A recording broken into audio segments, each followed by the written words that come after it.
जी जी अस्सलाम वालेकुम जगी भाई की हाल है ठीक ठाक हो। हाँ जी वालेकुम सलाम आप सुनाएं जी। ਅੱਲਾ ਦਾ ਬੜਾ ਕਰਮ ਹੈ ਠੀਕ ਠਾਕ ਹੈ।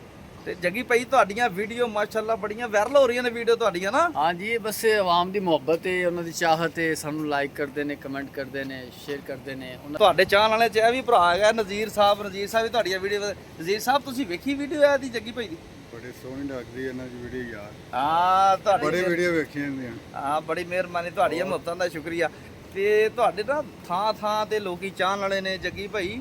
हाँ जी ਤੇ ਕੀ ਕਹੋਗੇ ਜਿਹੜੇ ਤੁਹਾਡੇ ਪਿਆਰੇ ਤੁਹਾਨੂੰ ਲਾਈਕ ਕਰਦੇ ਨੇ ਉਹਨਾਂ ਦੇ ਬਾਰੇ ਕੀ ਕਹੋਗੇ ਕੋਈ ਪੈਗਾਮ ਕੋਈ ਮੈਸੇਜ। बस जी मैं कहना वा कि बा जींदे रहन अल्लाह पाक उन्होंने सलामत रखे ते जींदे रहो। ਤੇ ਨੈਕਸਟ ਅਗਲਾ ਤੁਹਾਡਾ ਆ ਰਿਹਾ ਵਲੌਗ ਉਹਦੇ ਬਾਰੇ ਦੱਸਿਓ ਤੇ ਉਹ ਤੁਹਾਡਾ ਵਲੌਗ ਕਦੋਂ ਆ ਰਿਹਾ। इंशाल्लाह जी कल तक इंशाल्लाह आ जाएगा ते साड़ा ब्लॉग हैगा चबुरजी च। ਅੱਛਾ ਚਬੁਰਜੀ ਚੌਕ 'ਚ। हाँ जी चबुरजी चौंक चबुरजी पुट के साइड ते करनी है उत्थे बर्फ दा फट्टा लाना। ਉਹ ਵੈਰੀ ਗੁੱਡ। ਤੇ ਇਹਦੀ ਕਦੋਂ ਸ਼ੂਟਿੰਗਾਂ ਕਰ ਰਹੇ ਜੇ ਕਦੋਂ ਦੀ ਰਿਕਾਰਡਿੰਗ ਕਦੋਂ ਭਲਾ।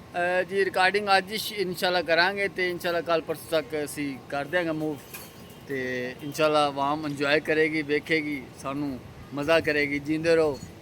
ਹਾਂ ਚਲੋ ਜੀ ਜਿਉਂਦੇ ਵਸਦੇ ਰਹੋ ਆਪਣਾ ਜੱਗੀ ਭਾਈ ਤੁਸੀਂ ਵੀ ਤੇ ਤੁਹਾਡੇ ਪਿਆਰੇ ਜਿਹੜੇ ਚਾਹਣ ਵਾਲੇ ਨੇ ਉਹ ਵੀ।